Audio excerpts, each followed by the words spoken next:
Sound of people chattering and wine clinking fills your ears. Watching everyone else spending time together makes you feel a bit awkward about sitting alone. However, you comfort yourself with the thought that soon enough your date would arrive. The people around you seem to think that your date won't be good company. The nearby area is completely void of any other customers, except you, of course. Does your own opinion match the customers? Or perhaps you're more open about it?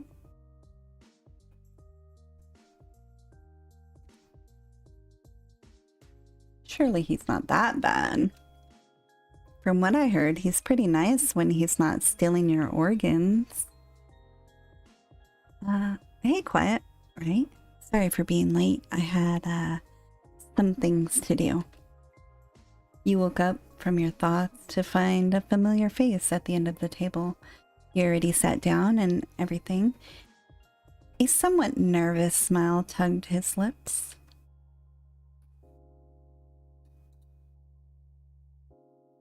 Yep, that's me. Not too bad. Could be worse, could be better. How about you? Alright, the usual. Well, I feel better now that you're here.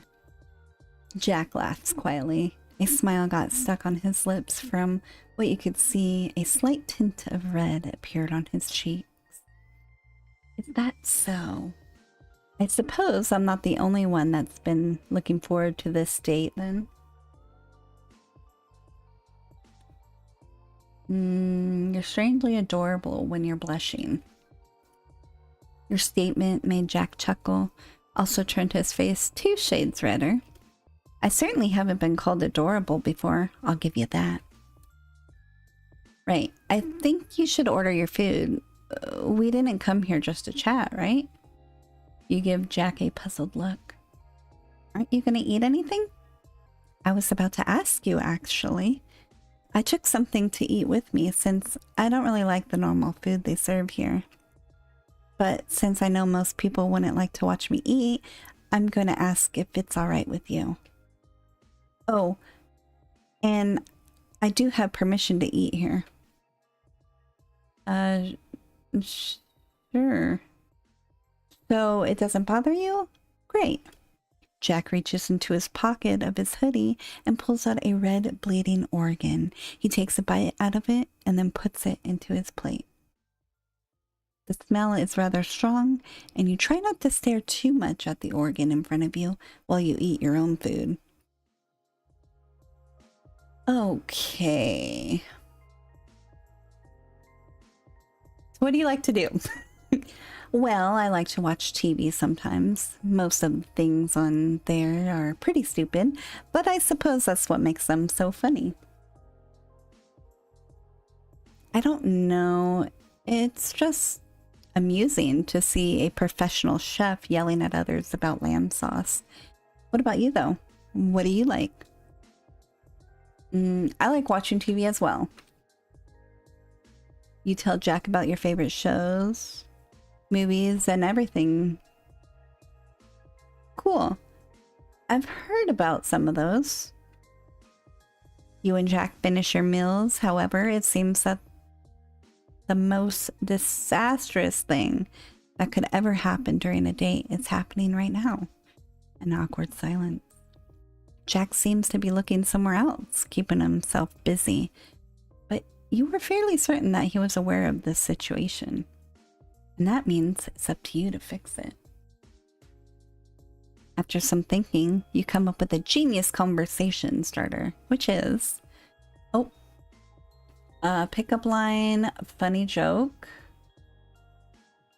most cruel thing you ever done to another human. Oh. A conversation about other guys he knows to find out more about his friends. Okay. So what other guys do you know? Somehow, for a strange reason, you cringe when you ask this question, almost as if it's strange to ask such a thing during a date. And why do you want to know? Shoot, He wants to know why. Well, better give the explanation you thought of earlier. I just want to find out more about what kind of friends you have, that's all. Sure. It seems to work. However, there's still a look of suspicion on his face.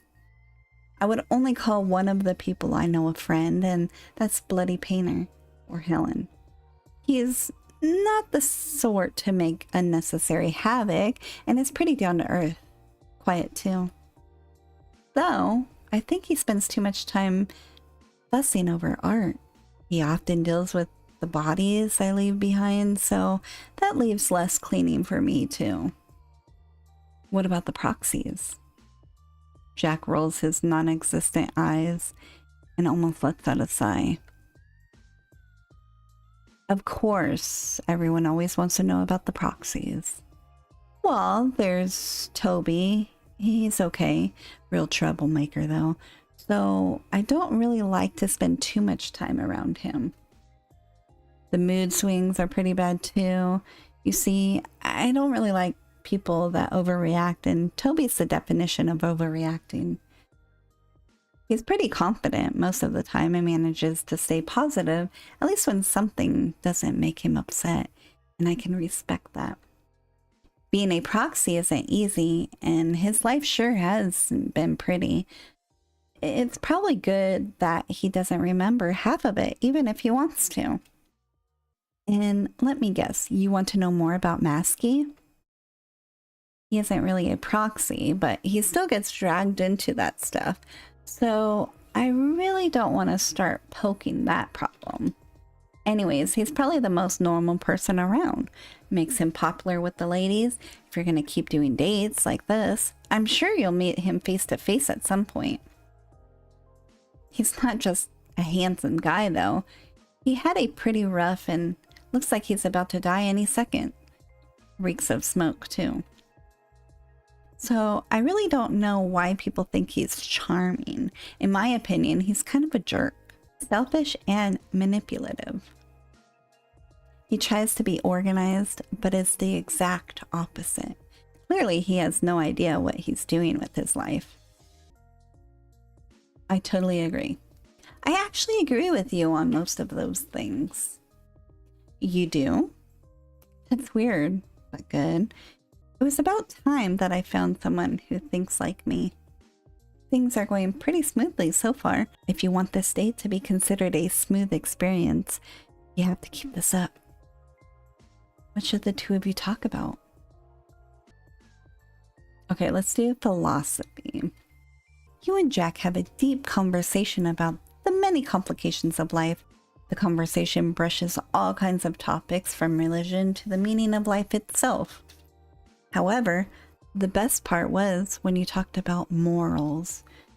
It was quite interesting to hear how Jack doesn't support murdering people wholeheartedly, and that he wouldn't probably do it if he didn't need to eat humans.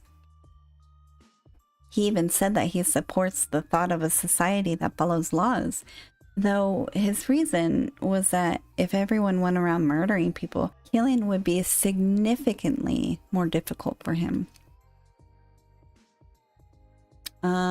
Okay, share opinion and views. It was very interesting, and I feel we grew just a little more closer. Jack glances at a nearby clock on the wall. A look of realization takes over his face, and he turns to you.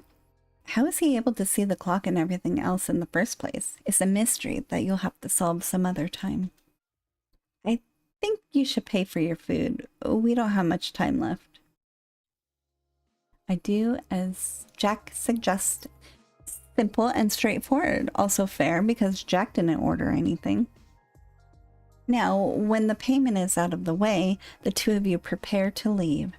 This is when people start saying goodbye, but the question is, how will you say goodbye? It seems Jack's busy about something, offering you the chance to plan your amazing departure.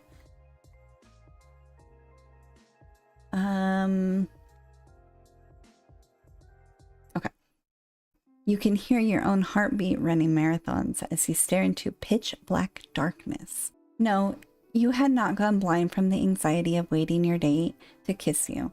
You just had closed your eyes. You were about to explode from embarrassment of rejection when you felt a pair of lips press against yours. The sheer surprise made you open your eyes only to see a blushing Jack pulling away from you. I had a great time, Quiet. Honestly, I'm kind of sad that I have to go already, but maybe we'll meet again? Yeah, it'll be nice. I hate how red my face is right now. I bet Jack thinks it's funny. Goodbye, Quiet. You stand up and walk out the door. Before you leave, you turn to look back. Jack, still sitting at his table, slowly sinking back into his thoughts.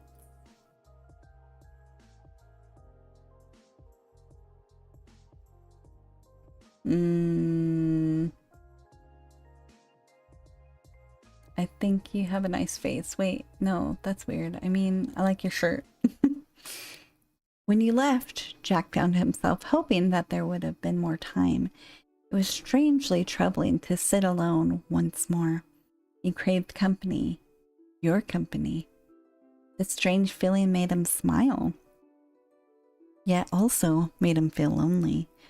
And even if he lacked the words to describe his feelings, he knew how to fix it by being around you. Now, he'll just have to figure out how to get in contact with you. But once he does, what will you say? Even to him, a merciless killer. That question invokes feelings of nervousness. Jack felt appreciated and understood in your company. The things you said had him absolutely fascinated, and he couldn't help but stare at you. Luckily, you didn't notice. Or maybe it didn't bother you. Something that's rather new to him is also this strange feeling of trust, like he can talk about anything to you. Of course, he's not exactly used to getting butterflies in his stomach and giggling whenever he thinks of a specific person either. But one thing is for sure, his friends and acquaintances thought he was strangely chipper when he returned. In fact, here's a few things they thought of you. Jeff. He's been smiling like an idiot all day. It's like he thinks he can do anything, and even if I threatened to ruin all of his research, he couldn't care less. That's when you know something's up. Bloody Painter. He won't stop talking about someone named Quiet. Honestly, it's a little annoying, but I'm not going to say anything. He's clearly happy, and I'm glad for him, and I guess I deserve it, since apparently I fuss over my art too much. Tim. Masky. I never thought I'd see him like this. Seriously, the way he's acting makes me feel like tomorrow he might be picking flowers and braiding this person's hair who's he apparently so in love with. It does make me interested in meeting this Quiet, since what kind of person gets an eyeless man-eating monster to jump around on his tiptoes? A romantic evening for romantic feelings.